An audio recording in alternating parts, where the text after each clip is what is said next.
নমস্কার বন্ধুরা, কমলিকা রান্নাঘরে সবাইকে স্বাগত। আজকে আমি একটি থোড়ের সুন্দর রেসিপি নিয়ে হাজির হয়েছি। দেখুন, থোড়গুলো কিন্তু আলুর মতো সুন্দর সরু সরু করে কিন্তু আমি কেটে নিয়েছি, একদম পাতলা পাতলা করে। থোড়টা কিন্তু খুব সুন্দর ছিল। এখন আমি থোড়ে দিচ্ছি নুন আর একটু হলুদ। এটা দিয়ে আমি সুন্দর করে কিন্তু থোড়টাকে একদম মেখে নেব, যাতে থোড়ে যে জলটা আছে সেটা কিন্তু বেরিয়ে যাবে। আর রান্না করতে তাহলে কিন্তু খুব সহজেই থোড়টা সিদ্ধ হয়ে যাবে। তো দেখে নিন আমি কিভাবে থোড়টা আমি রান্না করি। এটা সুন্দর করে মেখে নিচ্ছি। এখন দেখুন আমি কিন্তু মাখতে মাখতে থোড়টা দেখুন কত নরম হয়ে গেছে।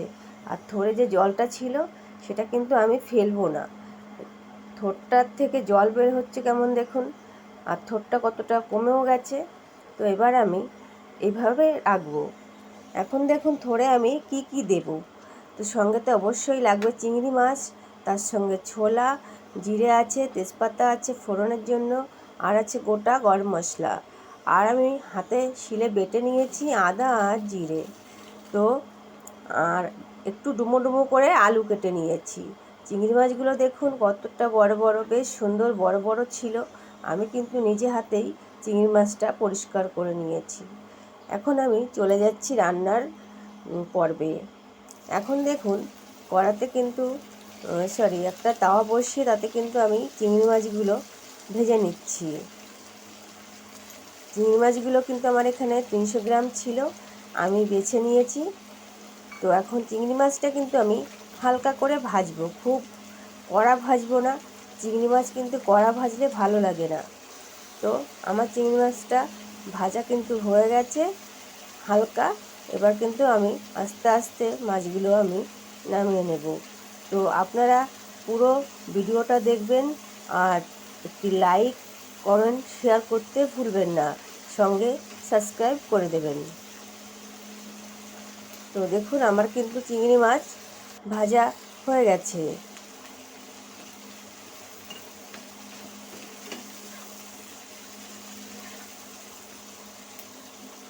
আর থোড় কিন্তু স্বাস্থ্যের পক্ষে ভীষণ ভালো।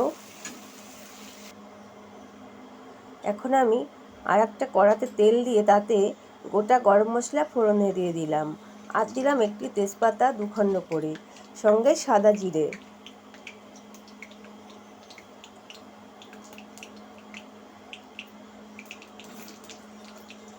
এখন আমি কিন্তু আলুগুলো ভেজে নেব। আর আলুগুলো কিন্তু একটু বড় বড় করেই কেটেছি, যেহেতু থোড়টা সিদ্ধ হতে একটু টাইম লাগে, তাই আলুগুলো একটু বড় হলে ভালো, কেননা তাহলে ঘাটা ঘাটা হয়ে আলুগুলো একদম থোড়ের সঙ্গে মিশে যাবে না। এবার আমি আলুর মধ্যেই থোড়গুলো কিন্তু থোড়ের জলটা সমেতই কিন্তু আমি ঢেলে দিলাম। এবার ওই জলটা কিন্তু থোড়ের সঙ্গেই রান্না হবে। আর এই রেসিপিটা আপনারা বাড়িতে ট্রাই করতে পারেন, এইভাবে ভীষণ ভালো লাগবে।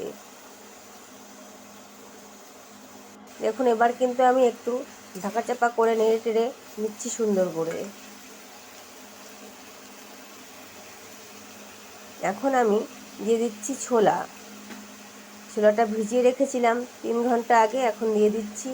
সঙ্গে দিলাম কাঁচা লঙ্কা বেশ কিছুটা, তারপরে দিচ্ছি আমার আদা জিরে বেটে রেখেছিলাম সেটা। এবার এটা দিয়ে বেশ সুন্দর করে কিন্তু আমি কষিয়ে নেব।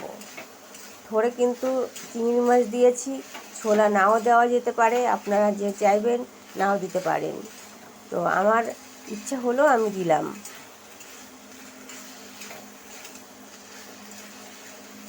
এইভাবে আমি বেশ কিছুক্ষণ কিন্তু কষিয়ে নেব।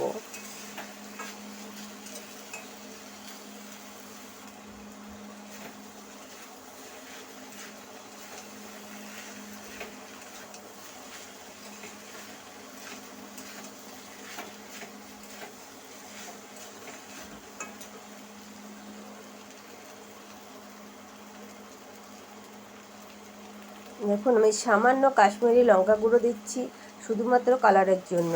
থোড়ে কিন্তু শুকনো লঙ্কা ব্যবহার না করলেই ভালো, কাঁচা লঙ্কাই বেশি ভালো লাগে।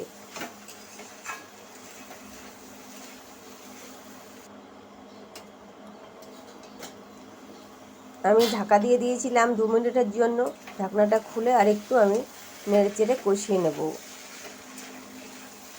এইভাবেই কিন্তু থোড়টাকে একটু ঢাকা চাপা দিয়ে দিয়ে করতে হবে, যেহেতু থোড়টা একটু শক্ত।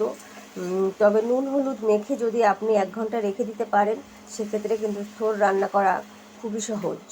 তো আমি এখন এখানে পরিমাণ মতো একটু জল মিশিয়ে দিলাম।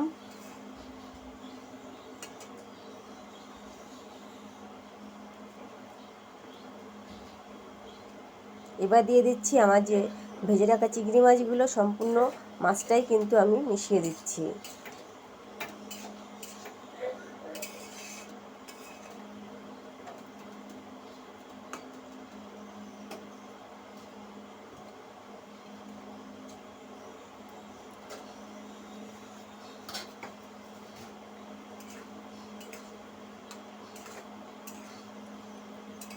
এইভাবে ঢাকা চাপা দিয়ে দিয়ে কিন্তু থোড়টা রান্না করতে বেশ কিছুক্ষণ টাইম লাগে।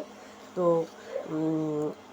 আপনারা যদি আমার প্রসেসে করেন অবশ্যই ভীষণ ভালো লাগবে। দেখুন আমি কিন্তু থোড়ে কোনো নুন হলুদ দিয়েছিলাম না, কেননা ওটা আমি মেখে রেখেছিলাম নুন দিয়ে। তো এখন একটু নুন দিয়ে দিলাম।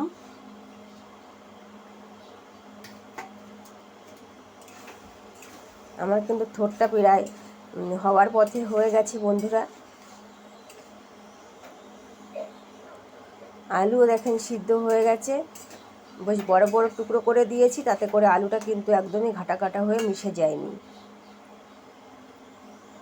এখন দিয়ে দিচ্ছি মেইন চিনিটা কিন্তু অবশ্যই দিতে হবে। আর দিয়ে দেব সর্বশেষ ঘি। তো আপনারা অবশ্যই আমার চ্যানেলটি সাবস্ক্রাইব করে আমার পাশে থাকবেন। আর সবাই ভালো থাকবেন, সুস্থ থাকবেন। ধন্যবাদ।